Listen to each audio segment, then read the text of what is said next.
Selamat datang di channel kami, jangan lupa like dan subscribe channel di bawah ini.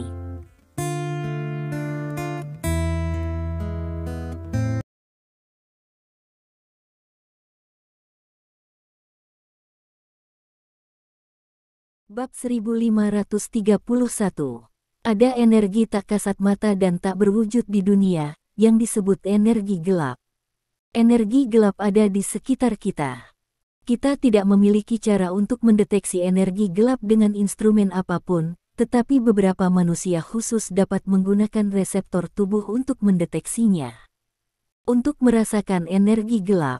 Petik 2. Kita seperti ikan di dalam tangki, energi gelap adalah air di sekitar kita. Kita tidak pernah tahu bahwa kita berada di dalam air kecuali kita melompat keluar dari air, dan beberapa orang dapat merasakannya. Perairan ini. Petik 2. Ada batu di dalam air, kita membelakangi batu itu dan tidak bisa melihatnya, tapi beberapa orang bisa merasakan batu yang tidak bisa kita lihat dengan menganalisis aliran air di sekitar batu. Ini adalah kemampuan persepsi. Petik 2. Kemampuan mempersepsi bukanlah benar-benar memahami benda itu, tetapi mengamati perubahan energi gelap di sekitar benda itu. Petik 2. Ketika kepekaan seseorang terhadap energi gelap mencapai tingkat yang cukup kuat, maka orang itu dapat mengontrol energi gelap. Orang mengetahui nasibnya. Sekarang bisakah kamu mengerti mengapa Sulai bisa menekanmu dari udara? Tanya Suking. Dimengerti, dia mengendalikan energi gelap di mana-mana dan menggunakannya untuk menekanku, kata Stephen Lin. Itu benar. Dengan cara yang sama, sebelum Sulai mencekik orang di udara, dia juga menggunakan energi gelap untuk menekan tenggorokannya untuk mencapai tujuan membuat orang tidak dapat bernapas. Energi gelap ada di mana-mana, dan kepadatan energinya sangat tinggi. Untuk Sulai sejauh yang dia ketahui, dia dapat menggunakan energi gelap untuk melakukan banyak hal hanya dengan satu pikiran, seperti mengambil benda dari luar angkasa dan menyakiti orang dari luar angkasa. Pada zaman kuno, metode seperti itu adalah kekuatan gaib yang hanya bisa dilakukan oleh dewa. Tuan, kata Susuni. Tapi ada orang di sekitarku yang telah membangkitkan persepsi, mengapa mereka tidak bisa mengendalikan energi gelap? Stephen Lin bertanya dengan curiga. Itu karena mereka tidak cukup peka terhadap energi gelap, artinya, mereka belum mencapai tingkat kebangkitan 3 kali lipat, dan hanya ketika persepsi mereka mencapai tingkat kebangkitan 3 kali lipat barulah mereka dapat mengendalikan energi gelap. Kalau tidak, mereka hanya bisa menggunakan energi gelap dapat melihat objek dan beberapa perilaku manusia, kata Suking. Kebangkitan 3 kali. Stephen Lin memandang Suking dengan ngeri. Dia selalu berpikir bahwa kebangkitan 3 kali lipat hanyalah sebuah legenda, tetapi dia tidak menyangka itu benar. Anda harus tahu bahwa tidak ada orang yang terbangun 3 kali lipat di seluruh dunia, sehingga banyak orang masih ragu apakah ada orang yang terbangun 3 kali lipat. Saya tidak menyangka bahwa Sulai adalah orang yang terbangun 3 kali lipat, dan dia juga 3 kali lipat. Orang yang terbangun. Ya, kebangkitan 3 kali lipat. Suking mengangguk. Apakah benar-benar ada orang di dunia ini yang dapat bangkit 3 kali lipat? Stephen Lin bertanya. Jika itu murni dengan kekuatan manusia, tidak ada cara untuk mencapai kebangkitan 3 kali lipat. Hanya dengan bantuan semacam kekuatan eksternal seseorang dapat dibangkitkan 3 kali lipat. Alasan mengapa orang suci dapat menghasilkan orang suci adalah karena orang suci telah menguasai metode rahasia kebangkitan 3 kali lipat. Kata Suking. Begitulah. Stephen Lin tiba-tiba menyadari, tidak heran orang-orang dari klan Xiansheng luar biasa, ternyata mereka telah menguasai metode rahasia kebangkitan 3 kali lipat. Kebangkitan 3 kali lipat, juga dikenal sebagai kebangkitan sumber, apakah itu persepsi, kekuatan, atau kecepatan? Setelah kebangkitan 3 kali lipat, Anda dapat merasakan asal dari ketiga kualitas ini. Kebangkitan 3 kali persepsi dapat mengontrol energi gelap, dan kebangkitan kekuatan 3 kali lipat dapat membuat orang memiliki kekuatan tanpa akhir, tidak pernah lelah, dan ketika kecepatan dibangkitkan, semuanya dalam gerakan lambat di mata. Yang paling kuat dari ini secara alami adalah kebangkitan persepsi 3 kali lipat. Dia termasuk dalam keberadaan tingkat jenius, jadi kamu tidak perlu merasa frustrasi ketika kamu ditekan oleh Sulai, karena dia benar-benar jenius bahkan di antara klan suci kita, dan dia bahkan termasuk di antara beberapa pembangkit tenaga listrik teratas, kata Su King. Lalu, bagaimana kita bisa melawannya? Stephen Lin bertanya. Energi gelap ada di mana-mana dan tidak ada habisnya. Jika Anda ingin melawannya, paling buruk, Anda perlu membangkitkan salah satu dari 2 karakteristik lainnya, seperti kebangkitan kekuatan 3 kali lipat. Ketika Anda memiliki kekuatan tanpa akhir, mungkin Anda dapat bersaing dengannya, tetapi itu hanya melawannya. Jika Anda ingin memenangkan pertempuran, Anda masih perlu melihat kemampuan dasar Anda sendiri. Semakin kuat kemampuan dasar, semakin kuat kemampuan setelah kebangkitan 3 kali lipat. Tentu saja, jika Anda bisa berempat gandakan kebangkitan, Anda dapat dengan mudah menang melawan 3 kebangkitan persepsi, kata Su King. Kebangkitan 4 kali lipat. Stephen Lin memandang Su King dengan ngeri dan berkata, bukankah kebangkitan hanya sampai kebangkitan 3 kali lipat? Tetapi menyebutkan kebangkitan 4 kali lipat, kebangkitan 3 kali lipat adalah kebangkitan asli, dan kebangkitan 4 kali lipat adalah kebangkitan sumber super. Setelah kebangkitan sumber super, itu benar-benar bisa disebut orang suci. Orang suci yang kita bicarakan sekarang ada di catatan sejarah kita tidak lebih dari orang suci palsu, tetapi kebangkitan 4 kali lipat hanya ada dalam legenda, dan tidak muncul di dunia ini selama ribuan tahun, jadi tidak ada yang namanya wali palsu atau wali sejati bagaimanapun. Di mata dunia, wali palsu seorang wali cukup untuk disebut wali, kata Su King. Mendengar kata-kata Su King, hati Stephen Lin berfluktuasi seperti gelombang laut. Kata-kata Su King membalikkan banyak persepsinya tentang kebangkitan. Sejujurnya, setelah dia bersentuhan dengan kerangka, dia tidak terlalu merasakan apa yang disebut kebangkitan, karena kerangka hanya perlu diisi ulang untuk menjadi lebih kuat, yang jauh lebih sederhana daripada kebangkitan, dan itu juga banyak lebih kuat dari kebangkitan. Tetapi saat ini, ketika Su King berbicara tentang kebangkitan 3 kali lipat dan bahkan 4 kali lipat, dia menyadari bahwa manusia dapat mencapai tingkat yang sangat menakutkan dengan mengandalkan kebangkitan. Bab 1532. Sulai, yang telah membangkitkan 3 inderanya, menekannya dari udara dan tidak berdaya. Bagaimana dengan Triple Force, Speed Awakening? Meski tidak seseram persepsi, sudah pasti tidak lebih buruk dari dia yang kini memiliki kerangka di tubuhnya dan peralatan eksternal di luar tubuhnya. Jika dia bisa melipat gandakan kekuatan dan kecepatan, dan bekerja sama dengan kerangka di tubuhnya dan peralatan eksternal, maka Bogut masih seorang der. Tuan, apakah Anda tahu metode rahasia kebangkitan 3 kali lipat? Li Feifan bertanya. Jika aku bisa, maka kita akan menjadi tak terkalahkan sejak lama tanpa aliran air. Metode rahasia kebangkitan 3 membutuhkan bantuan benda asing. Selain itu, metode rahasia kita hanya untuk orang-orang dari suku suci, dan itu tidak berguna bahkan untuk orang luar, kata Su King. Sayang sekali, Stephen Lin berkata dengan menyesal. Jika metode rahasia klan Xiansheng dapat digunakan olehnya, maka dia pasti akan mendapatkannya dengan segala cara. Akibatnya, metode rahasia ini tidak dapat digunakan oleh orang luar di semua itu tidak masuk akal lagi. Klan Xiansheng diperintahkan oleh langit, dan ada banyak metode rahasia dan jimat di dalamnya yang tidak dapat digunakan orang luar. Ini juga mencerminkan perbedaan klan Xiansheng, kata Su King.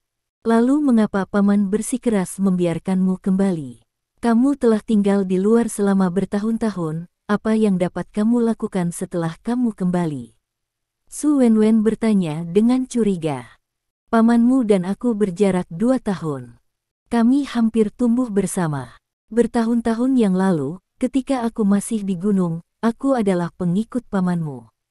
Kemanapun pamanmu pergi, aku akan mengikutinya. Nah, hubungan kita juga yang terbaik, jadi Ketika aku memilih untuk meninggalkan Gunung Cangbai bersama ayahmu, pamanmu harus menjadi orang yang paling sedih. Jadi selama ini, pamanmu telah mencariku, dan sekarang dia akhirnya menemukan aku. Tentu berharap aku bisa kembali ke pegunungan, kata Su Qing. Kalau begitu katakan padanya bahwa kamu tidak ingin kembali, apakah dia masih bisa memaksamu untuk kembali? Kata Su Wenwen dengan cemberut. Hanya satu orang dari suku Xiansheng yang bisa turun gunung. Jika saya tinggal di kaki gunung, pamanmu akan menjadi orang kedua yang turun gunung. Pamanmu selalu bangga, dan dia tidak akan mengizinkan orang kedua dari suku Xiansheng yang ada di bawah gunung. Kata Su Qing. Lalu mengapa dia tidak menyuruhku naik gunung bersama? Tanya Su Wenwen. Kamu lahir dan dibesarkan di kaki gunung. Menurut aturan klan dari klan Xiansheng, kamu bukan lagi anggota klan Xiansheng, kata Su Qing. Kalau begitu aku masih tidak ingin kamu berkebangsaan Hui. Bagaimana orang bisa tinggal di pegunungan sepanjang waktu? Ini sangat tidak nyaman, dan kehidupan di pegunungan pasti tidak baik, kata Su Wenwen. Kehidupan di pegunungan lumayan. Selain sukunya sendiri, klan Xiansheng juga memiliki beberapa suku bawahan. Dengan bantuan mereka, kehidupan klan Xiansheng di pegunungan tidak lebih buruk dari klan kaya di luar. Alasan mengapa saya tidak ingin kembali hanya karena terlalu banyak hal yang tidak dapat dipisahkan dari Duan Suiliu, seperti Anda dan murid-murid yang ditinggalkan oleh Tuan Anda, tetapi saat ini, saya telah berjanji kepada paman Anda bahwa tidak peduli apa, aku harus meninggalkan Duan Suiliu itu, kata Su Qing. Bu, aku tidak ingin kamu pergi. Su Wenwen memegang tangan Su Qing dengan enggan. Su Qing tersenyum, menepuk kepala Su Wenwen dan berkata, Wenwen, kamu telah tumbuh dan beradaptasi dengan kehidupan air yang pecah lagi, jadi ibu dapat yakin akan dirimu, dan sekarang ada begitu banyak guru di air yang pecah. Di sini, ibu percaya bahwa meskipun ibu tidak lagi berada di air yang pecah, kamu akan dapat hidup dengan baik. Petik 2. Aku tidak menginginkannya. Su Wenwen menggelengkan kepalanya dengan penuh semangat. Fan Fei, setelah aku pergi, aku akan menyerahkan saluran air untukmu. Aku hanya berharap kamu tidak mengecewakan tuanmu, kata Su Qing. Aku pasti akan melakukan yang terbaik untuk menjadikan Duan Suiliu sekolah penting dalam seni bela diri. Kata Li Feifan dengan wajah serius. Dan kamu, Stephen. Su Qing memandang Stephen Lin dan berkata, kamu harus tahu mengapa aku memintamu datang hari ini, kan? Aliran airnya sempurna, kata Stephen Lin. Jika itu masalahnya, maka tidak ada yang tidak bisa aku lepaskan, kata Su Qing sambil tersenyum. Bu, bagaimana jika aku merindukanmu? Tanya Su Wenwen. Jika kamu menginginkanku, pergilah ke gunung untuk menemukanku. Meskipun aku tidak bisa turun gunung, kurasa kakekmu tidak akan menghentikan cucunya untuk mendaki gunung, kata Su Qing.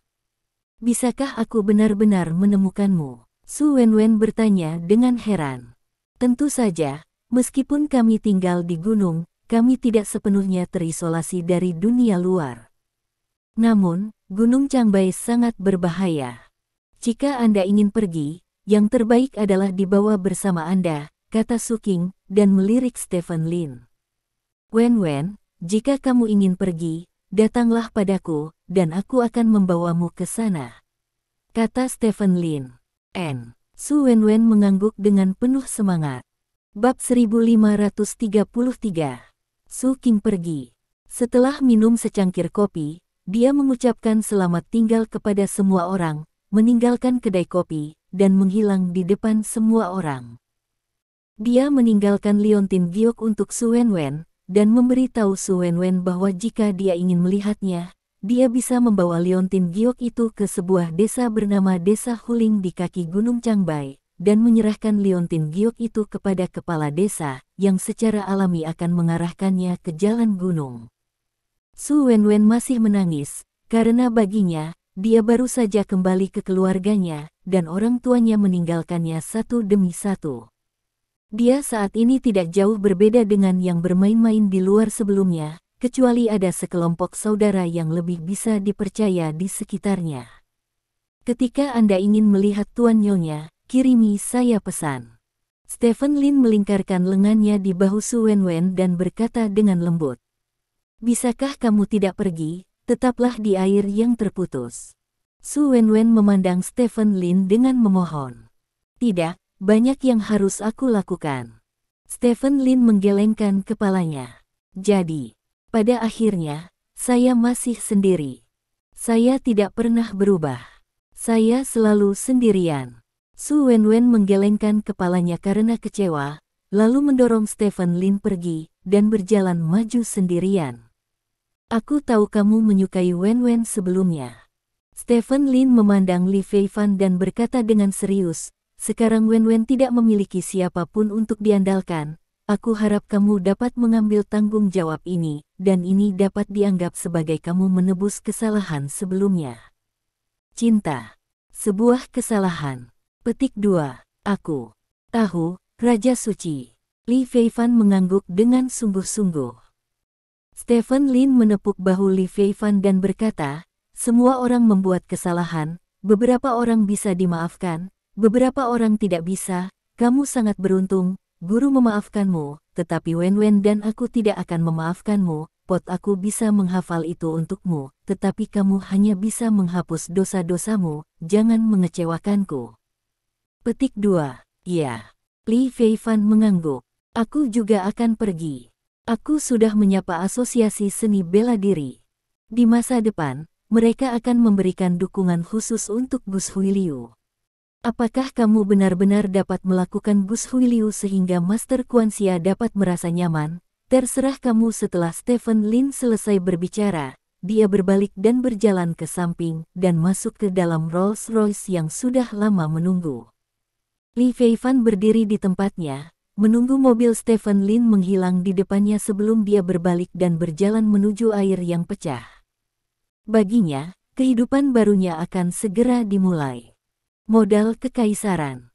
Pesawat yang membawa Stephen Lin mendarat di bandara ibu kota Kekaisaran. Ini adalah pertama kalinya Stephen Lin kembali ke ibu kota Kekaisaran setelah setengah bulan. Sekarang bulan Desember. Suhu di ibu kota Kekaisaran jauh lebih rendah dari sebelumnya.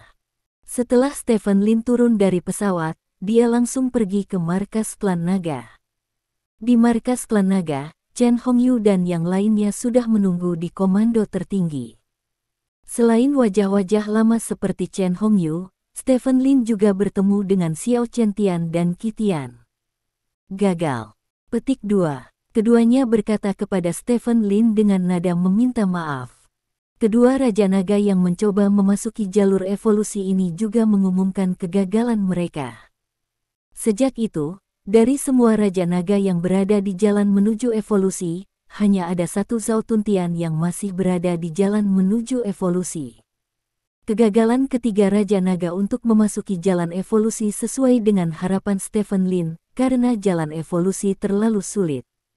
Mark Robbie sangat kuat sehingga tidak ada dari mereka yang menyelesaikan perjalanan. Xiao Chentian dan yang lainnya tidak dapat menyelesaikannya. Normal. Yang mengejutkan Stephen Lin adalah Zhao Tuntian masih berada di jalan evolusi. Dapat juga dilihat dari sini bahwa bakat Zhao Tuntian pasti melampaui Xiao Chentian dan yang lainnya. Bab 1534. Stephen, aku mendengar apa yang terjadi kemarin. Kamu ditekan oleh Sulai, seorang suci dari klan Xiansheng yang turun dari gunung. Tanya Xiao Chentian. Yah, aku menelepon semua orang hari ini untuk membicarakan masalah ini. Stephen Lin berkata, menatap Chen Hongyu dan bertanya, mengapa Kai Hui tidak datang? Kai Hui pergi ke luar negeri. Dengan pemburu iblisnya. Chen Hongyu dikatakan. Pergi ke luar negeri. Stephen Lin sedikit terkejut. Pada tingkat komando tertinggi, pergi ke luar negeri sangat jarang. Dia secara pribadi memimpin tim untuk menyerang pabrik pengolahan pohon kehidupan. Old Guo menyela. Apakah dia tidak takut jatuh di luar? Stephen Lin bertanya. Kai Hui sangat teliti dalam pekerjaannya, dan dia harus memiliki idenya sendiri. Kami kira dia ingin mencapai beberapa hasil secepat mungkin, untuk menenangkan hati orang-orang di atas, kata Chen Hongyu. Karena dia tidak ada di sini, mari kita abaikan dia untuk saat ini. Mari kita bicara tentang klan Xiansheng dan Sulai, kata Stephen Lin, menatap Chen Hongyu dan berkata, kamu bicara dulu. Kami telah mengirim 5 sekelompok orang mengikuti Sulai. Semua tindakan Sulai berada di bawah kendali kita. Sulai sedang menuju utara dari kota Sanfo dan kini telah tiba di kota Xiahai. Dia tidak sengaja menyembunyikan keberadaannya. Kami telah melakukan kontak dengan berbagai kekuatan, dan banyak orang telah menunjukkan minat besar pada orang yang tiba-tiba muncul ini.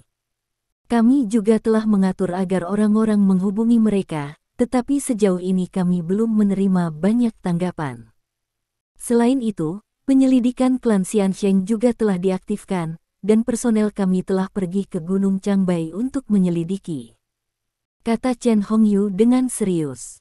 Sebelum hari ini, bukankah klan naga melakukan penyelidikan mendalam terhadap klan Xiansheng? Stephen Lin bertanya. Keturunan klan Xiansheng yang tercatat terakhir hampir 200 tahun yang lalu, jadi pemahaman kita tentang klan Xiansheng hanya ada di buku-buku beberapa orang dahulu. Orang dahulu suka melebih-lebihkan banyak hal.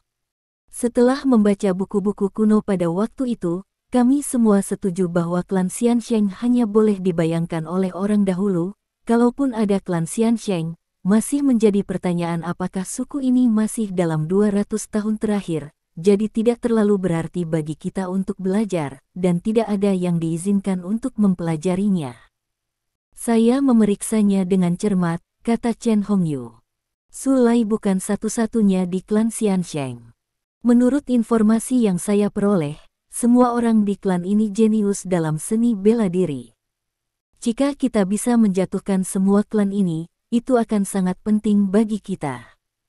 Pertempuran masa depan melawan pohon kehidupan. Mainkan peran penting, kata Stephen Lin dengan serius. Kami juga berpikir demikian, jadi kami sekarang mengirim orang yang baik untuk menyelidiki suku Xiansheng di Gunung Changbai, berharap dapat menghubungi mereka secepat mungkin, kata Chen Hongyu. Mengetahui takdir, bagaimana rasanya ditekan oleh Sulai? Xiao Chentian tiba-tiba bertanya. Seperti ada 2 gunung lagi di pundak, tetapi sebenarnya tidak ada apa-apa di pundak. Perasaan itu sangat aneh, kata Stephen Lin. Jika ada kesempatan, aku sangat ingin melawan Sulai ini, kata Xiao Chentian. Menurut informasi yang saya dapat, alasan utama mengapa Sulai ini mampu menekan saya dari kejauhan adalah karena sifat persepsinya telah terbangun 3 kali lipat. Lao Xiao, Anda juga telah membangkitkan persepsi jika Anda memiliki cara untuk membangunkan 3 kali lipat persepsi Anda, maka mungkin Anda dapat menggunakan metode Sulai, kata Stephen Lin. Sulai 3 kali terbangun. Xiao Chentian bertanya dengan ngeri. Ya, Stephen Lin mengangguk. Sejak saya telah membangkitkan sifat-sifat perseptual saya hanya berada pada tingkat kebangkitan tingkat pertama. Sulit untuk mencapai tingkat kebangkitan kedua. Artinya, kali ini saya telah menyentuh sedikit bulu dari kebangkitan kedua. Tingkat kebangkitan di jalan menuju evolusi. Mungkin butuh beberapa tahun untuk kebangkitan ganda terjadi. Bagaimana Sulai ini mencapai kebangkitan 3 kali lipat? Saya khawatir dia adalah satu-satunya orang di dunia yang benar-benar terbangun 3 kali lipat. Xiao, kata Chentian. Ngomong-ngomong, di antara orang-orang yang saya kenal, tidak ada kebangkitan 3 kali lipat, dan bahkan kebangkitan ganda sangat jarang. Kata Stephen Lin. Kalau begitu, potensi manusia masih sangat besar. Bahkan jika kita tidak bergantung pada jus buah atau kerangka mesin, orang setelah kebangkitan 3 kali lipat seharusnya lebih kuat dari kita semua yang hadir di sini, kata Chen Hongyu. Semua orang yang hadir tenggelam dalam pikiran. Sebagian besar dari mereka memiliki sifat kekuatan atau kecepatan kebangkitan ganda, dan kekuatan kebangkitan ganda mereka belum mencapai tingkat yang menghancurkan bumi. Hanya ketika mereka menggunakan kerangka mereka dapat benar-benar berdiri di puncak seni bela diri. Jadi, sepanjang waktu sejak itu, semua orang telah melupakan kebangkitan 3 kali lipat, dan mereka selalu merasa bahwa mengisi energi yang cukup ke kerangka dapat membuat diri mereka lebih kuat. Sekarang, Sulai, yang telah membangkitkan 3 inderanya, menekan yang terkuat di antara mereka, Stephen Lin. Jika setiap orang yang hadir 3 kali lipat membangkitkan kecepatan atau kekuatan mereka, apakah mereka dapat menekan Stephen Lin saat ini? Melihatnya seperti ini sepertinya jalan yang bisa diambil, dan perbedaan terbesar antara jalan ini dan pengisian energi adalah sekali kebangkitan 3 kali lipat, menjadi lebih kuat bersifat permanen, tidak seperti pengisian energi, yang akan berubah ketika energinya habis, hilang, lemah. Sepertinya kita terlalu mengandalkan kerangka itu, kata Xiao Chentian setelah lama terdiam.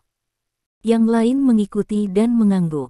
Sejak mereka memiliki kerangka, persepsi semua orang tentang kecepatan dan kekuatan tampaknya tetap pada tahap tertentu dan tidak membuat kemajuan apapun. Saya memutuskan untuk terus mundur untuk memperdalam pemahaman saya tentang sumber kekuatan, kata Qitian. Aku harus terus mundur. Setelah 3 persepsi terbangun, kupikir. Bahkan Bogut seharusnya tidak menjadi lawanku, kata Xiao Chentian. Kedua Raja Naga yang baru saja meninggalkan retret, setelah mengetahui kengerian kebangkitan 3 kali lipat, semuanya memutuskan untuk melanjutkan retret. Stephen Lin juga ingin mundur, salah satu alasannya adalah Origin telah diisi dengan energi, dan alasan lainnya adalah dia juga ingin mengeksplorasi potensinya sendiri, untuk melihat apakah dia dapat membangkitkan kecepatan dan kekuatan 3 kali lipat. Setelah kedua sifat ini terbangun 3 kali lipat, maka dia seharusnya memiliki peluang menang yang lebih baik saat menghadapi Bogut. Kita tidak punya banyak waktu, semuanya. Chen Hongyu berkata dengan sungguh-sungguh, survei kuesioner tentang jus buah telah berlangsung selama lebih dari setengah bulan. Menurut informasi yang kami peroleh, suara orang-orang yang mendukung jus buah telah mencapai 60%. Selain itu, seminar juga akan diadakan di tahun depan. Jika kita tidak dapat menghancurkan pohon kehidupan sebelumnya, pohon kehidupan dapat secara resmi memasuki wilayah kerajaan naga antara bulan Maret dan April mendatang tahun. Pada saat itu, kita benar-benar tidak bisa berbuat apa-apa tentang pohon kehidupan. Petik 2, Bab 1535. Kata-kata Chen Hongyu membuat wajah semua orang sedikit bermartabat. Setiap orang jelas merasakan urgensi situasi. Kai Hui saat ini sedang melakukan operasi di luar negeri. Jika tindakannya dapat menarik perhatian Bogut, atau membantu kami mencari tahu di mana Bogut bersembunyi, maka kami dapat menggunakan semua kekuatan klan naga untuk menargetkan Bogut. Begitu Bogut tidak ada lagi, ancaman terhadap pohon kehidupan tidak diragukan lagi telah banyak berkurang, kata Stephen Lin. Kuncinya adalah Kai Hui tidak boleh berbagi informasi dengan kita. Jika dia diizinkan menemukan Bogut, dia mungkin melakukannya sendiri, kata Guo Lao. Tidak masalah. Kurasa dia tidak bisa menimbulkan ancaman bagi Bogut. Begitu dia gagal, dia hanya bisa menemukan kita pada akhirnya, jadi kita harus tetap berhubungan dengan Kai Hui, kata Stephen Lin.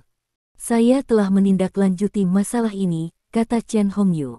Ada masalah lain, Li Wei, apa yang kamu rencanakan dengan itu? Stephen Lin bertanya. Ini. Chen Hongyu menunjukkan ekspresi malu di wajahnya. Ada apa? Apakah ada yang memalukan tentang ini?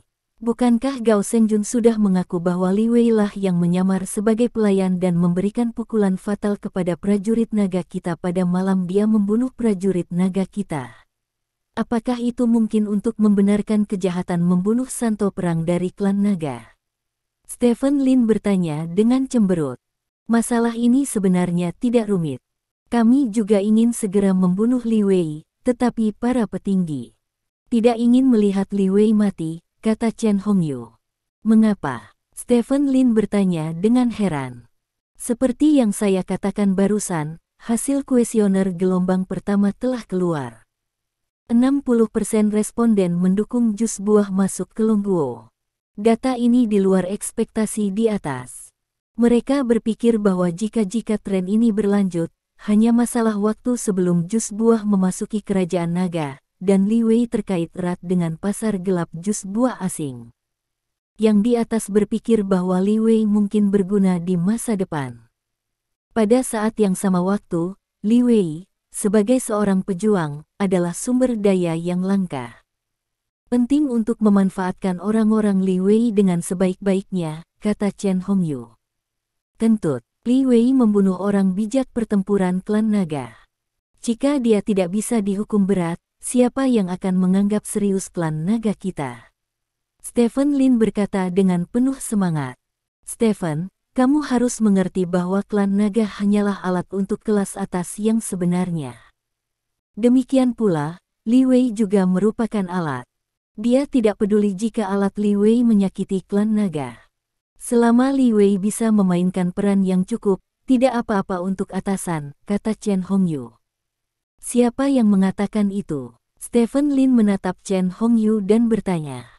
Apa yang dikatakan orang-orang di atas? Anda tidak peduli siapa yang mengatakannya, ini sudah menjadi konsensus di atas, Anda tidak dapat mengubah apapun, kata Chen Hongyu.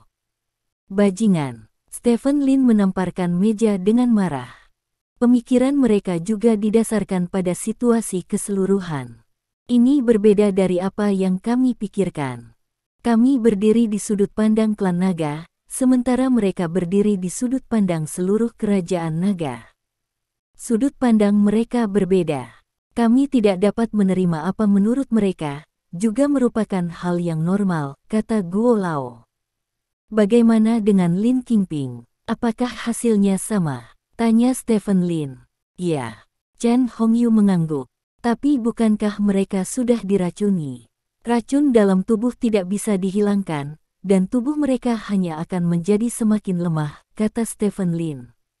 Kami memiliki cara untuk membersihkan racun dalam tubuh mereka, kata Chen Hongyu. Murid Stephen Lin sedikit menyusut, menatap Chen Hongyu dan berkata, apa yang bisa saya lakukan? Apakah Anda masih ingat obat rahasia Senong? Tanya Chen Hongyu. Tentu saja aku ingat.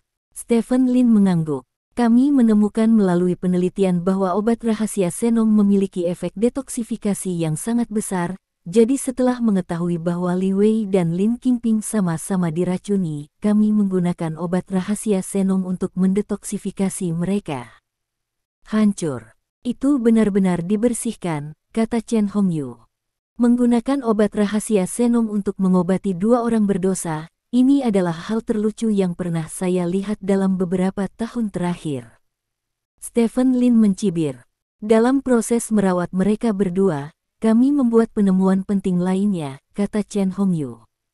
Penemuan apa? Stephen Lin bertanya. Setelah minum obat rahasia Senong, fungsi fisik Li Wei jelas menurun, dan kekuatannya secara keseluruhan turun secara signifikan, kata Chen Hongyu.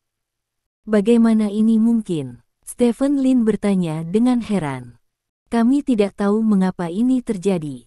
Departemen penelitian saat ini sedang melakukan penelitian. Kami menduga itu mungkin terkait dengan konsumsi jus buah Li Wei. Jika ini masalahnya, maka obat rahasia Senong mungkin menjadi kartu truf kami melawan buah.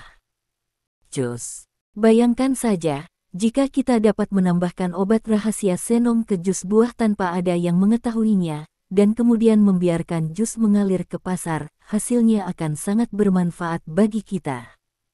Kami sedang menunjukkan kelayakan hal ini. Sekali itu adalah seks yang sangat layak, maka kami akan mewujudkan masalah ini, dan kami mungkin membutuhkan kerja sama Anda saat itu, kata Chen Hongyu kepada Stephen Lin. Tidak ada yang salah denganku, kata Stephen Lin. Nasib, kebijakan tentang jus dapat berubah di masa depan, dan bahkan mungkin bertentangan dengan niat awal kita. Tidak peduli apapun, saya harap Anda dapat menegakkan keputusan di atas. Ini adalah misi orang naga kita. Chen Hongyu adalah serius. Berkata.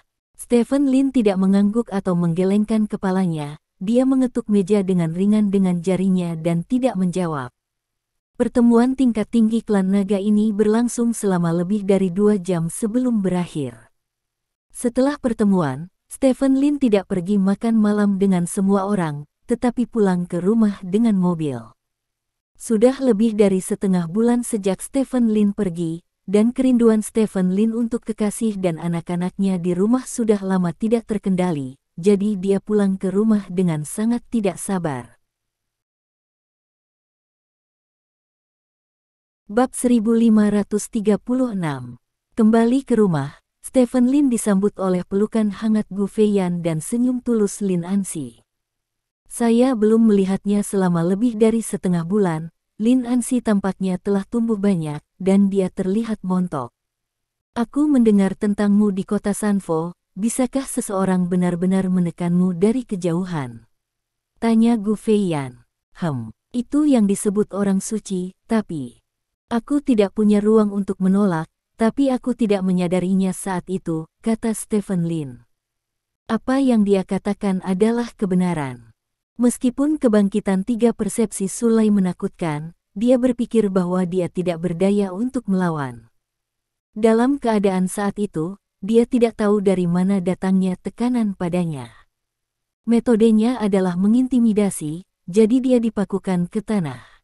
Jika dia melihat Sulai lagi, dia yakin bisa melawan Sulai dengan serius selama beberapa ronde. Lagi pula, ada kerangka dewa di tubuhnya.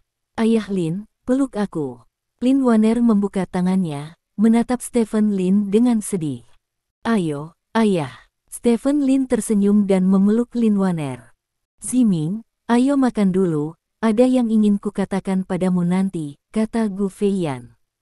Stephen Lin mengangguk, lalu masuk ke restoran dengan Lin Waner di pelukannya. Setelah selesai makan, Stephen Lin dan Gu Feiyan datang ke ruang tamu bersama. Waner sepertinya agak aneh akhir-akhir ini, kata Gu Feiyan dengan suara rendah. Ada apa? Stephen Lin bertanya. Dia selalu menari sendirian, seolah-olah dia sedang meraih sesuatu. Aku ingin tahu apakah dia berhalusinasi, kata Gu Feiyan. Menari sendirian. Stephen Lin menatap Gu Feiyan dengan heran dan bertanya, bukankah kamu bertanya padanya mengapa dia melakukan itu? Aku bertanya, dan dia bilang dia sedang bermain dengan air. Dia sama sekali. Itu sebabnya aku bertanya-tanya apakah dia mengalami semacam halusinasi, kata Gu Feiyan. Bermain dengan air. Kata-kata Gu Feiyan membuat Stephen Lin sedikit bingung. Lin Waner adalah ahli seni bela diri, jadi normal untuk melakukan beberapa perilaku yang tidak dipahami orang lain, tetapi apa yang dikatakan Gu Feiyan agak terlalu aneh ke atas. Ya, bermain di air, katamu itu aneh, kata Gu Feiyan. Benar-benar, agak aneh, kamu duduk di sini, aku akan bertanya padanya, kata Stephen Lin, bangkit dan naik ke kamar Lin Waner. Saat ini, Lin Waner sedang berbaring di tempat tidur, dia melihat ke langit-langit, mengangkat tangannya, gemetar di udara, dan senyuman muncul di sudut mulutnya. Waner, teriak Stephen Lin. Ayah Lin. Lin Waner bangkit dari tempat tidur, menatap Stephen Lin dan berkata, Ayah, apakah kamu ingin bermain game denganku? Ya, aku sudah lama tidak bermain game denganmu, ayo main. Game, kata Stephen Lin sambil tersenyum. Baiklah, permainan apa yang akan kita mainkan? Lin Waner bertanya. Ayo kita bermain air saja. Ibumu Gu berkata bahwa akhir-akhir ini kamu sering bermain air sendirian. Tanya Stephen Lin.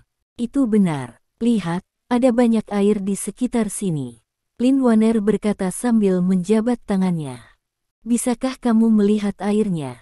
Stephen Lin bertanya. Ya, tapi Mama Gu sepertinya tidak bisa melihatnya, ini sangat aneh. Lin Waner mengerutkan kening dan berkata. Lalu seperti apa airnya? Stephen Lin bertanya. Ini air, lembut, hangat, sangat banyak. Kita semua berada di dalam air seperti ikan. Kata Lin Waner sambil tersenyum. Semua di dalam air. Mendengar kata-kata Lin Waner, Stephen Lin tiba-tiba teringat apa yang dia katakan kepada Su Qing sebelumnya. Su Qing berkata bahwa orang-orang dengan persepsi yang terbangun sebenarnya dapat merasakan energi gelap, dan energi gelap ada di mana-mana, membungkus seluruh dunia di dalamnya seperti air. Lin Waner sendiri telah membangkitkan inderanya, mungkinkah inderanya menjadi lebih kuat, jadi dia merasakan energi gelap yang ada di mana-mana, dan kemudian menganggap energi gelap itu sebagai air. Waner, bisakah kamu mengontrol airnya? Stephen Lin bertanya. Lin Waner menggelengkan kepalanya dan berkata, aku tidak bisa mengendalikan air, mereka sangat tidak patuh. Petik 2. Mendengar apa yang dikatakan Lin Waner, Stephen Lin mengerutkan kening. Dia sendiri tidak pernah membangkitkan persepsi, jadi dia tidak tahu bagaimana rasanya membangkitkan persepsi, jadi dia tidak tahu apakah air yang disebut Lin Waner adalah energi gelap. Saat ini, Stephen Lin memikirkan seseorang. Orang itu juga telah membangkitkan persepsi. Mungkin, Anda bisa bertanya padanya. Memikirkan hal ini, Stephen Lin segera mengangkat teleponnya dan keluar dari kamar Lin Waner. Bab 1537. Air. Suara Xiao Chentian datang dari ponsel Stephen Lin. Ya, setelah Anda membangunkan persepsi Anda, apakah Anda akan mengalami halusinasi, yaitu Anda dikelilingi oleh air, tanya Stephen Lin. Aku tidak akan mengalami halusinasi seperti itu, tapi air yang kamu sebutkan, aku punya perasaan. Aku bisa merasakannya sekarang. Sepertinya ada sesuatu yang mengalir di sekitar kita, tapi aku tidak tahu apa itu. Mungkin karena kemampuan persepsi saya tidak cukup kuat, kata Xiao Chentian. Bisakah kamu benar-benar merasakan sesuatu mengalir? Stephen Lin bertanya dengan heran. Ya, tapi itu hanya perasaan. Aku tidak bisa melihat benda apa itu. Aku hanya bisa menilai bentuk benda tertentu, atau bentuk orang tertentu, melalui perasaan yang diumpan balik setelah benda itu menyentuh beberapa objek yang sebenarnya. Tindakan yang Anda lakukan mirip dengan radar, kata Xiao Chentian. Oke, saya mengerti, kata Stephen Lin. Namun, takdir, saya telah berada di jalur evolusi untuk sementara waktu, dan baru-baru ini saya tampaknya telah menyentuh sedikit kebangkitan ganda. Selama saya memaksimalkan kemampuan persepsi saya, samar-samar saya tampaknya dapat melihat beberapa cairan hal-hal di tubuh kita daerah sekitarnya sangat tidak jelas, tetapi itu harus menjadi jenis air yang Anda sebutkan, kata Xiao Chentian. Oke, terima kasih, Xiao Tua, kata Stephen Lin. Sama-sama. Jika Anda ingin tahu sesuatu, Anda bisa datang kepada saya kapan saja, kata Xiao Chentian. Stephen Lin menutup telepon, lalu kembali ke sisi Li Waner. Saat ini, dia sudah 90% yakin bahwa air yang disebutkan Li Waner seharusnya adalah energi gelap yang tidak dapat dirasakan oleh orang biasa, juga tidak dapat dideteksi oleh mesin. Dengan kata lain, kemungkinan besar Lin Waner telah merasakan kebangkitan ganda, karena ketika Xiao Chentian menyentuh bulu kebangkitan ganda, dia juga merasakan sesuatu yang mirip dengan apa yang dikatakan Lin Waner. Tapi, berapa umur Lin Waner? Dia berusia kurang dari 10 tahun dan belum menerima pelatihan serius, bagaimana dia bisa merasakan kebangkitan ganda? Bahkan jika ada seorang jenius di dunia ini, seorang jenius harus memiliki tingkat kerja keras tertentu untuk akhirnya menjadi orang yang kuat, tetapi Lin Waner hanya berlatih beberapa gerakan yang dia ajarkan setiap pagi, dan menghabiskan sisanya waktu bermain dengan anak-anak di taman kanak-kanak tanpa keseriusan. 8 pelatihan klasik. Bagaimana dia merasakan kebangkitan ganda? Mungkinkah Lin Waner juga anggota klan Xiansheng? Tapi dia ingat dengan jelas bahwa anggota keluarga Lin Waner hanyalah orang biasa. Awalnya, dia mengadopsi Lin Waner karena semua anggota keluarga Lin Waner meninggal. Dia juga memeriksa situasi keluarga Lin Waner. Apa saja hubungan? Stephen Lin mengerutkan kening, menatap putrinya yang murahan. Dulu, Stephen Lin hanya menganggapnya sebagai orang dengan bakat luar biasa, namun kini Stephen Lin merasa persepsinya salah. Di mana bakat luar biasa Lin Waner, dia hanyalah bakat dari surga. Seperti Xiao Chentian, dia tidak tahu kapan dia akan mendapatkan kebangkitan ganda, tetapi Lin Waner secara alami merasakan kebangkitan ganda, jika Xiao Chentian mengetahui hal ini, bukankah dia akan sangat marah? Stephen Lin mencoba yang terbaik untuk menenangkan dirinya. Menurutnya, era Lin Waner adalah 10 atau 20 tahun kemudian, mungkin akan ada raja suci wanita di keluarga Lin di masa depan, tapi itu semua di masa depan yang jauh, tidak seperti hal-hal yang dia hadapi sekarang. Itu tidak masalah. Sederhananya, Lin Waner tidak bisa membantunya, jadi memikirkan apapun saat ini tidak berguna. Waner, sejak kapan kamu bisa melihat airnya? Stephen Lin bertanya. Yah, sepertinya sudah sebulan, kata Lin Waner. Kalau begitu kamu berjanji pada ayah, jangan beritahu siapapun selain aku dan ibu, oke? Stephen Lin bertanya. Ya, aku tahu, Papa Lin. Lin Waner mengangguk dengan serius. Stephen Lin tersenyum, menepuk kepala Lin Waner dan berkata, tidak apa-apa, kamu bisa bermain sendiri, aku akan turun untuk mencari ibumu Gu. Setelah selesai berbicara, Stephen Lin bangkit, dan berjalan keluar dari kamar Lin Waner, dan kembali ke ruang bawah, ruang tamu. Apakah kamu sudah tahu apa yang terjadi? Gu Feiyan bertanya. Yah, itu bagus, jangan khawatir, kata Stephen Lin. Itu bagus. Gu Feiyan menghela nafas lega, lalu bersandar pada Stephen Lin. Stephen Lin memanfaatkan situasi tersebut dan memeluk Gu Feiyan. Keduanya bergantung satu sama lain, dan meskipun mereka sudah lama tidak bertemu, mereka tidak merasakan keanehan. Semacam kehangatan milik keluarga terjalin erat di antara keduanya. Beberapa hari berlalu dalam sekejap mata.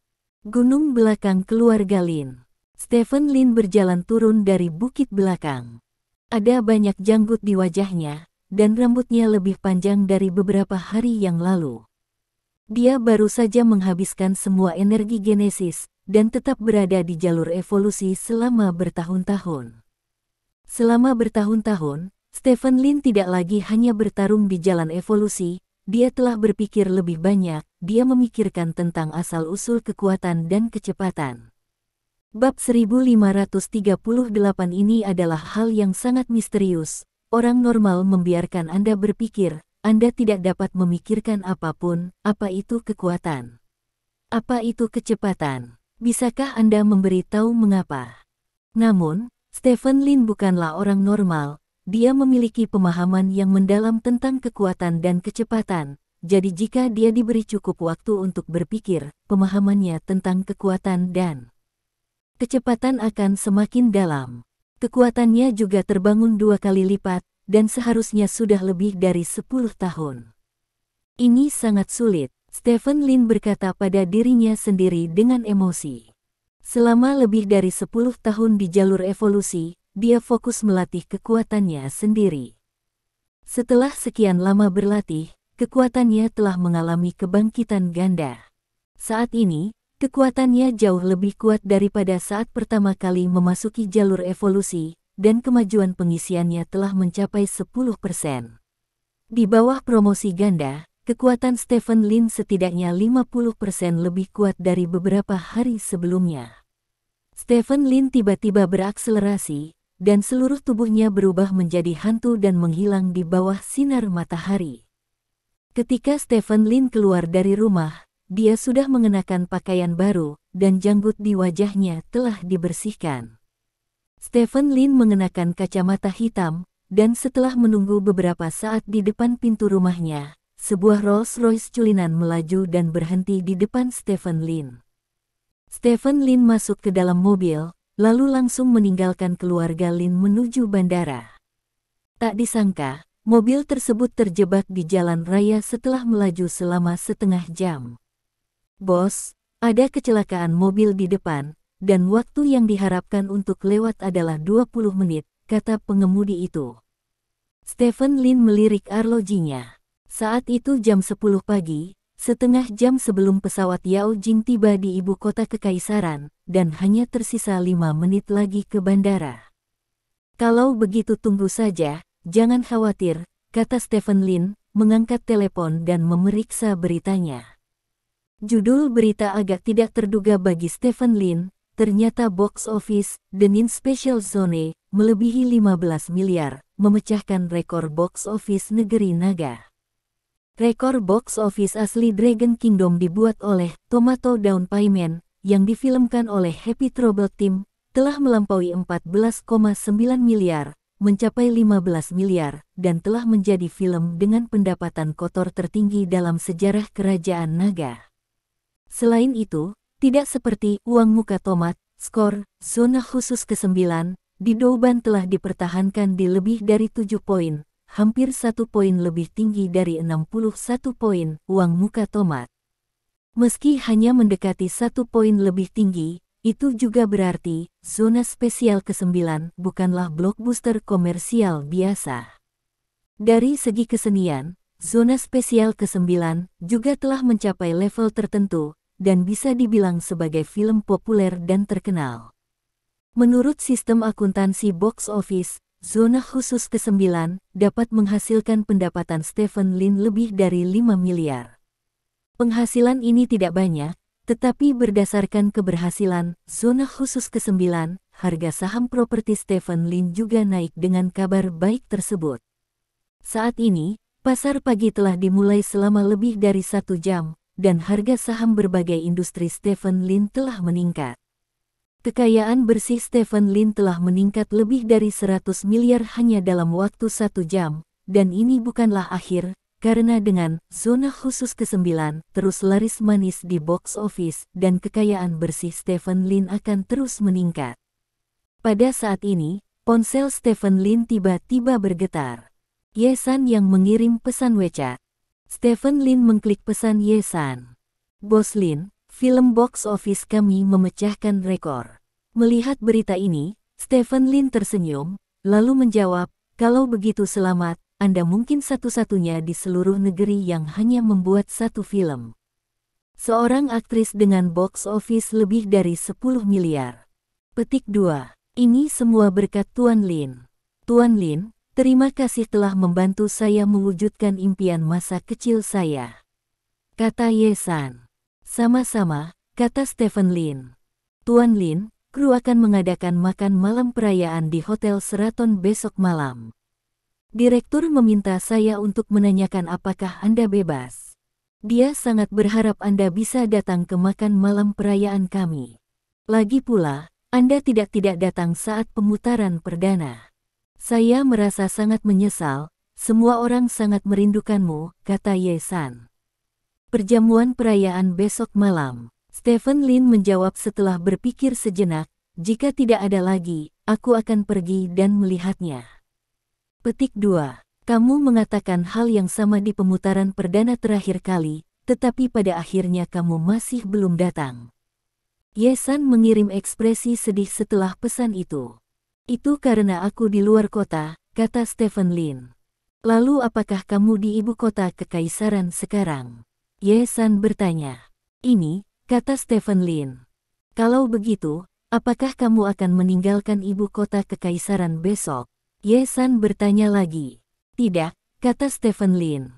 Kalau begitu bisakah kamu mengatakan bahwa kamu pasti akan datang, dan biarkan aku dan teman-temanku di kru film kita bahagia bersama, kata Yesan. Melihat kalimat ini, Stephen Lin sepertinya melihat Yesan mengemis. Dia memikirkan jadwalnya, dan sepertinya tidak ada rencana untuk besok malam. Apalagi, zona khusus ke-9 meningkatkan nilainya hingga ratusan miliar. Melihat Yesan wajah dan manfaat yang diberikan film itu, tampaknya perlu untuk menghadiri jamuan perayaan. Memikirkan hal ini, Stephen Lin menjawab, tidak apa-apa. Petik 2. Bab 1539. Ambil pelabuhan. Yao Jing, mengenakan kacamata hitam, berjalan keluar dari gerbang penjemputan bandara. Bangku pinggang digantung di tubuhnya, dan seorang lelaki gemuk kecil berwarna merah muda sedang duduk di bangku pinggang. Ini adalah pertama kalinya pria kecil gemuk ini melakukan perjalanan jauh. Dia menatap segala sesuatu di sekitarnya dengan mata besar, sama sekali tidak takut pada orang asing. Pesawat tiba 15 menit sebelumnya, dan aku tidak tahu apakah ayahmu ada di sini. Yao Jing melihat ke depan saat dia berbicara, tetapi dia tidak melihat Stephen Lin. Dia mengambil ponselnya dan hendak menelepon Stephen Lin, ketika tiba-tiba terdengar suara derap langkah kaki dari belakangnya. Langkah kaki itu terdengar mendesak, dan mereka tiba di kaki Yao Jing dalam sekejap mata. Yao Jing melihat ke bawah dan menemukan bahwa itu adalah Teddy. Teddy muncul di gerbang penjemputan bandara, yang di luar dugaan Yao Jing. Teddy ini tidak memiliki tali pengikat, hanya memakai kerah, sangat bersemangat, dan setelah bergegas ke sisi Yao Jing, ia berdiri dan meletakkannya di pangkuan Yao Jing. Yao Jing sedikit mengernyit. Dia tidak membenci anjing, tetapi karena dia memegang Lin Ankang sekarang, dia tidak ingin anjing itu terlalu dekat dengan Lin Ankang. Lagi pula, Lin Ankang masih muda, jadi itu akan menjadi buruk jika dia ditakuti oleh anjing itu. Jadi, Yao Jing mengerahkan sedikit kekuatan pada kakinya, dan mendorong Teddy keluar dari pangkuannya. Bahwa Teddy tidak tahu apa yang terjadi, setelah didorong oleh Yao Jing, dia bergegas lagi, dan berteriak sambil melompat. Teriakan ini langsung mengejutkan Lin Ankang. Lin Ankang langsung menangis.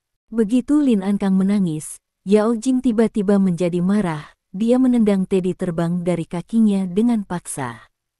Wow, Teddy ditendang keluar, berteriak dan berguling-guling di tanah beberapa kali.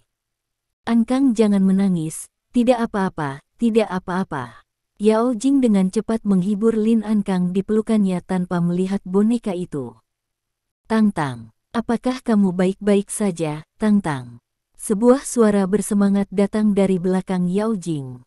Yao Jing menoleh dan melihat seorang wanita dengan sosok menawan berlari ke arah Teddy yang ditendang sambil berteriak.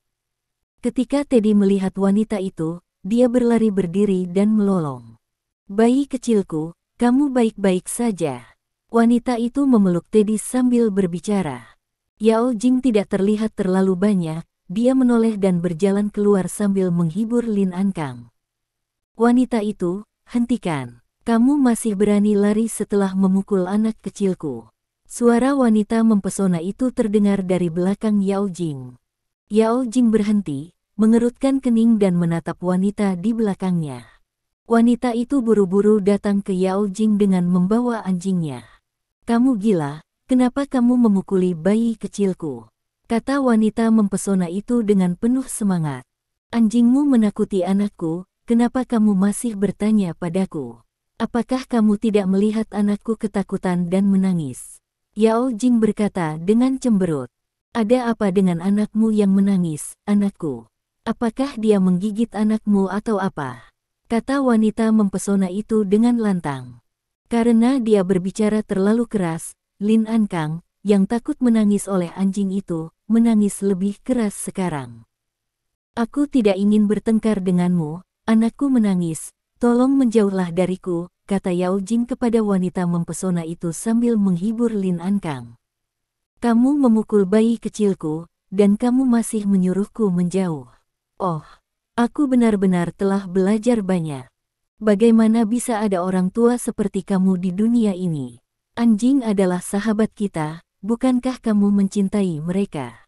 Ya, tapi jangan sakit hati, aku ingin kamu segera meminta maaf kepada bayiku. Kata wanita mempesona itu dengan wajah lurus. Apakah ada yang salah dengan otakmu? Apakah kamu tidak melihat anjingmu membuat anakku menangis? Yao Jing berkata dengan marah. Dia biasanya tidak ingin bertengkar dengan orang di depan umum karena itu tidak enak dilihat, tetapi wanita di depan tentang dia benar-benar itu sangat menyinggung perasaannya sehingga dia langsung memarahinya. Omelan ini mengerikan. Wanita mempesona itu sepertinya tidak pernah dimarahi seumur hidupnya, dan dia tiba-tiba meledak. Dia berkata dengan bersemangat, kamu punya masalah dengan otakmu, kamu memukuli rumah kami tanpa alasan. Kamu anjing, Anda tidak meminta maaf dan malah memarahi saya, dari mana datangnya orang yang begitu rendah kualitasnya? Sambil berbicara, wanita mempesona itu meletakkan Teddy di tangannya di tanah. Gigit dia, sayang, gigit siapapun yang menendangmu. Wanita itu menunjuk ke arah Yao Jing dan berteriak. Dengan dukungan tuannya, Teddy langsung meledak kegirangan, bergegas menuju Yao Jing, melompat-lompat mengelilingi Yao Jing, dan terus meneriaki Yao Jing. Karena Lin Ankang menangis sepanjang waktu di pelukannya, Yao Jing hanya bisa memeluk Lin Ankang dengan erat, menutupi telinga Lin Ankang dengan kedua tangan, dan berjalan lebih cepat. Namun, karena boneka itu terus berjatuhan di sekitarnya, dia berjalan sangat lambat, dan dia hampir digigit oleh boneka itu beberapa kali. Kamu laki-laki, kamu punya anak bersamamu, sudah cukup. Seseorang tidak tahan lagi, dan menghentikannya. Senang punya anak, bukankah tantang kita bayiku? Kata wanita mempesona itu dengan lantang. Cepat dan biarkan polisi datang, orang ini gila. Kata seseorang. Bab 1540. Telepon, panggil saja. Saya pemilik perjamuan Feizu, dan jika saya menggigit seseorang, saya akan punya banyak uang untuk dibayar. Apakah Anda takut akan memanggil polisi? Wanita mempesona itu berkata dengan bangga. Perjamuan Feizu. Mendengar kata ini, banyak orang menunjukkan ekspresi terkejut. Perjamuan Feizu ini adalah salah satu merek catering terbaik di Tiongkok. Ada ribuan toko berantai di seluruh negeri, dan nilai pasarnya telah mencapai puluhan miliar. Pantas saja orang ini berani begitu kurang ajar, ternyata dia adalah pemilik perjamuan Feizu. Yao Jing juga mendengar apa yang dikatakan pihak lain, tetapi dia tidak peduli siapa pemilik perjamuan Feizu itu, dia melirik boneka anjing yang jatuh di tanah, dan langsung menendang pihak lain. Dengan tendangan ini, Yao Jing menggunakan lebih banyak kekuatan dan menendang anjing itu beberapa meter jauhnya. Wow, jerit Teddy, dan setelah menggebrak tanah 2 kali, dia mulai berkedut. Ah, bayi kecilku. Wanita mempesona itu bergegas ke boneka anjing itu dengan penuh semangat dan memeluknya. Namun, saat dia mengangkatnya, anjing yang ditendang oleh Yao Jing ditarik langsung ke tubuhnya. Tampaknya Yao Jing menendang anjing itu lepas kendali. Ah! Wanita itu berteriak dan melemparkan boneka di tangannya. Teddy malang ini terlempar ke jalan oleh seorang wanita. Pada saat ini, sebuah mobil datang dengan kencang, menabrak anjing Teddy, dan kemudian pergi dalam debu. Adegan itu tiba-tiba menjadi sunyi. Teddy Dog di jalan langsung dihancurkan dari 3 dimensi menjadi 2 dimensi oleh mobil, bahkan tidak bisa jatuh. Wajah wanita yang menggairahkan itu sangat menggairahkan, berbagai emosi muncul di wajahnya, dan kemudian wajahnya menjadi terdistorsi secara tidak normal. Akhirnya, wanita itu pecah. Kamu bajingan, kembalikan hartaku. Wanita itu meraung marah, dan bergegas menuju Yao Jing. Saat itu, polisi akhirnya tiba. Seorang polisi berdiri di depan wanita itu dan menghentikannya. Apa yang kamu lakukan? Ini adalah bandara ibu kota kekaisaran, bukan tempat bagimu untuk menjadi liar. Teriak polisi itu. Minggir, aku akan membunuh sepupu ini, dia membunuh bayiku, bayiku yang malang. Teriak wanita itu penuh semangat.